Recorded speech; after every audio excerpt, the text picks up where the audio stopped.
O coronavírus e os concursos públicos. Qual o impacto que a gente pode esperar nas próximas semanas, nos próximos meses e como é que você deve lidar com isso? Olá, meu nome é Diogo Moreira, sou auditor fiscal da Receita Federal e eu estou aqui para te ajudar a sair dessa vida bandida que é estudar para concurso. Eu queria ter um tema um pouquinho mais alegre, comentar que eu tirei o cavanhaque depois de mais de 2 anos e tal, mas a situação é bastante séria.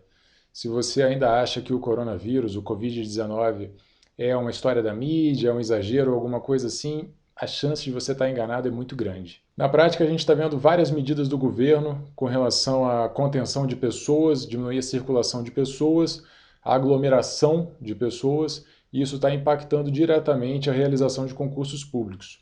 Só que no Distrito Federal a gente já teve a suspensão do concurso da PCDF, da Polícia Civil, e também da PGDF, dois concursos grandes aí que estavam sendo aguardados há bastante tempo e agora foram adiados e não se sabe ainda para quando.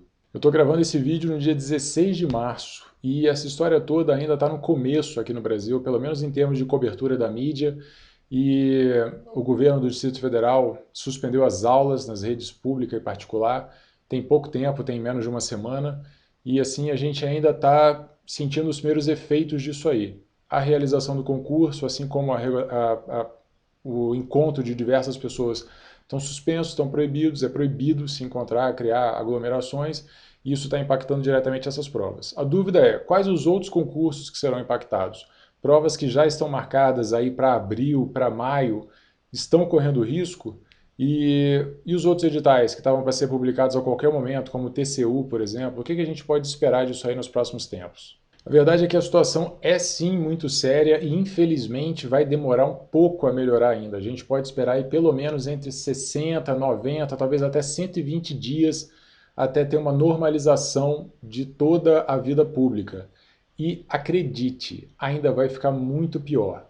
Eu não estou sendo alarmista, eu não estou ali na mídia que quer espalhar o medo, a situação é muito séria. Infelizmente, de uma forma geral, o brasileiro não tende a obedecer aquilo que é falado para ele fazer, como evitar aglomerações, como evitar a circulação, como cuidar melhor da higiene pessoal. Então, só quando a coisa ficar muito crítica é que a gente vai ver realmente um respeito a essas ordens que já estão sendo dadas ao público há pelo menos uma semana. Isso significa que a gente vai ter provavelmente uma grande disseminação do vírus e de uma forma muito repentina. Claro, depois eu vou falar sobre o sistema de saúde, qual o impacto que isso vai ter, mas a gente vai demorar um pouquinho a se recuperar. E pelo menos até ter uma normalização da circulação de pessoas e isso vai afetar diretamente os concursos públicos. Eu acredito que num prazo de no mínimo 60 dias não devem ocorrer outras provas, provavelmente todas que estão previstas aí para o mês de abril e também maio devem vir a ser adiadas. Não estou dizendo que vão ser, não tem como ter certeza, mas estou dizendo que você tem que se preparar para esse cenário também. Então, se você estuda e cuida de filho, provavelmente você vai ficar com seus filhos dentro de casa ainda durante bastante tempo, vai afetar os seus estudos. Se você está se programando com relação à viagem, saiba que numa situação dessas, de passagem já comprada, você consegue o cancelamento junto à companhia aérea. Infelizmente, as regras estão sendo alteradas, você vai conseguir o cancelamento, mas, por exemplo, já tem companhia aérea informando que vai devolver o dinheiro de forma parcelada. As companhias aéreas estão sofrendo muito, são o setor que mais está sofrendo com essa crise. Então, se você já comprou passagem para fazer alguma prova, vai ter que obter o cancelamento ou alteração, vai ser possível fazer isso, você consegue junto ao PROCON pelo menos, mas a situação ainda está um pouco nebulosa do que vai acontecer. E eu não vejo num cenário em que as provas estão sendo adiadas e a gente vai ter a divulgação de novos editais. Faz pouco sentido, ninguém vai lançar um edital agora para fazer uma prova, quem sabe, daqui a 4 ou 5 meses. Imagino que eles vão esperar a situação se normalizar e a partir daí sim lançar o edital. Afinal, o edital tem que ter uma data provável da prova e não faz realmente muito sentido lançar um edital em março com a prova prevista para agosto, setembro, quando normalmente a gente tem ali entre 2 e 3 meses entre o edital e a prova. Se você sente que ainda não estava preparado ou preparada, essa é a sua chance. Se as provas foram adiadas, acabou aquela desculpite que você tinha de dizer que não deu tempo de começar antes, eu vou fazer aqui agora. Agora você vai ter mais tempo para estudar e faça a sua parte. Faça o melhor com o tempo que você tem. Se você não tem filhos e vai ficar dentro de casa, aproveita ao máximo para estudar e acredite, vai chegar uma hora que você vai ficar sem ter o que fazer dentro de casa, a não ser estudar. Então, toma vergonha na cara e estuda. Diogo, você está dizendo então que provas ali como TJ Rio de Janeiro, TCDF, TCE do Rio, essas provas devem ser afetadas? Provavelmente. A gente está vendo o que está acontecendo, o que já aconteceu na China, a gente está vendo o que está acontecendo na Itália, o que está começando a acontecer também na Espanha e na França, e a gente vê que a recuperação é lenta. De uma forma geral, praticamente todo mundo vai pegar o tal do Covid-19, o coronavírus, mas a coisa é devagar e demora até voltar ao normal. Neste momento, a gente está vendo a Europa entrar numa situação muito pior, em que está sendo proibido circular nas ruas. Todos os bares e restaurantes já não estão funcionando há algumas semanas, eles estão fechando as fronteiras terrestres para entrada e saída de turistas, estão permitindo só entrada e saída de cargas, mantimentos e pessoas da área de saúde. E a Europa já está enfrentando uma situação mais grave do que a gente está vendo aqui no Brasil, porque começou antes lá. Os principais casos aqui no Brasil estão vindo da Europa. O bicho já está pegando lá e eles estão tendo que tomar medidas mais drásticas. A boa notícia é que na China a quantidade de novos casos já caiu bastante. Eles fizeram toda essa quarentena, proibiram a circulação, a situação lá foi mais drástica ainda, mas depois de 3 meses, 4 meses de doença se espalhando pelo país, o número de novos casos está sendo bem menor e a contaminação já não tem acontecido dentro do país, e sim ela está sendo importada de viajantes que estão chegando na China agora. Eu trabalho na alfândega do aeroporto de Brasília, eu sou auditor da Receita Federal, e a gente controla a entrada e saída de voos internacionais. Eu já estou trabalhando de máscaras e luvas há pelo menos um mês. Essa história já está antiga, as pessoas já estão vindo da Europa com o vírus há muito tempo. E a gente está começando a ter os primeiros casos no Brasil agora. E estão sendo feitos poucos testes, só algumas pessoas muito suspeitas estão sendo diagnosticadas com essa doença, e a gente sabe que pelo menos 80% das pessoas que contraem o vírus têm sintomas leves ou não têm sintomas, o que significa que 4 a cada 5 pessoas contaminadas vão andar por aí, vão aparentar estar bem, mas estão com vírus. Esse é o problema, e com a falta de testes a gente vai ver uma disseminação repentina no Brasil, fazendo com que os casos explodam de uma hora para outra. E a explosão repentina dos casos faz com que aconteça aqui o que aconteceu na Itália, por exemplo. O problema de lá é ter aparecido muito caso de repente, as pessoas não terem tomado cuidado, a circulação de pessoas não ter sido proibida e de repente todo mundo ficou doente. Eu vou trazer um exemplo meio bizarro aqui, mas para te ajudar a entender por que se fala tanto no coronavírus e por que o Diogo está aqui no YouTube agora falando para você que a coisa é séria.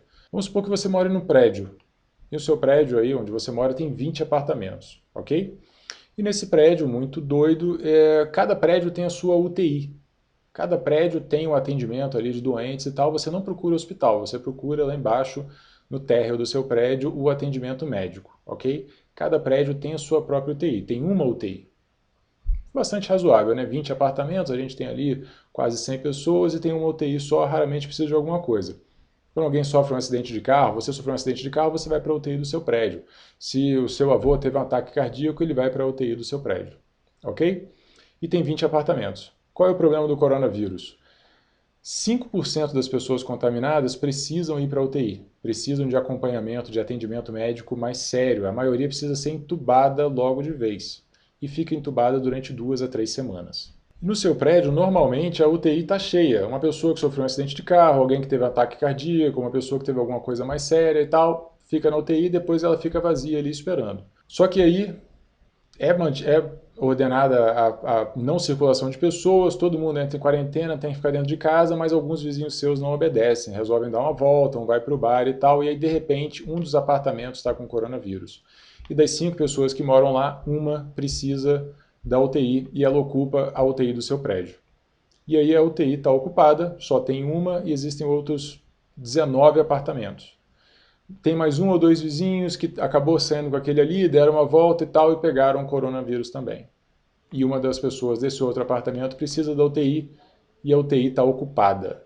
Não tem como tirar aquela outra pessoa que está entubada há uma semana lá, deve ficar mais um tempo ainda entubada. E o seu novo vizinho, segundo caso de coronavírus no seu prédio, por exemplo, não tem para onde ir.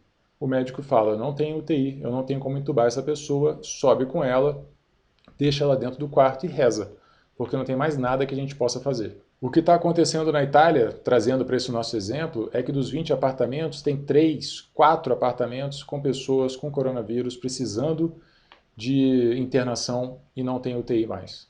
Os médicos lá, a Associação de Médicos lançou uma cartilha que ajuda os médicos a decidir quem eles vão tratar.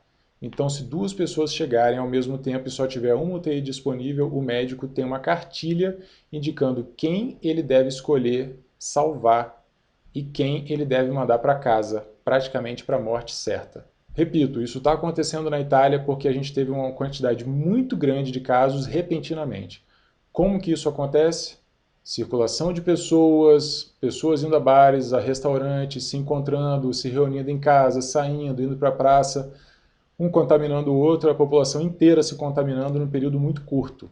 Os países que controlaram isso mais cedo, controlaram a circulação de pessoas, aumentaram os níveis de higiene pessoal, álcool gel, lavar as mãos com frequência, lavar o nariz com frequência, evitar o contato, utilizar a máscara, ficar dentro de casa.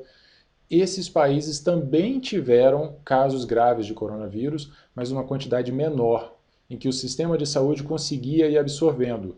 Opa, uma pessoa foi internada, foi curada, foi mandada para casa, chegou uma outra pessoa, a UTI estava disponível, essa pessoa foi internada, foi entubada, depois que ela melhora, ela vai para casa, chega uma outra pessoa, num ritmo muito mais lento. Então a quantidade de mortes é menor e o impacto sobre o sistema de saúde é muito menor. Eu sei que esse foi um vídeo chato sobre um tema que não é exatamente concurso público, não deu para trazer muita coisa legal, o Diogo está visivelmente preocupado, e eu estou mesmo, eu tenho 2 filhos, eu tenho que cuidar da minha família também, estou preocupado com os rumos que a gente vai ter disso num país em que as pessoas não costumam obedecer às leis, em que o sistema de saúde é precário, em que o saneamento básico não alcança a maior parte da população. Então, a coisa é muito séria, vamos ver como é que isso vai se desdobrar. Você que está estudando para concurso, se puder, aproveita, fica dentro de casa estudando. Eu sei, concurseiro não tem nem para onde sair, não sabe conversar sobre mais nada e prefere ficar dentro de casa mesmo. Aproveite, estude. E se você conhece alguém que está estudando e alguém que não está entendendo a gravidade da situação, manda esse vídeo para essa pessoa.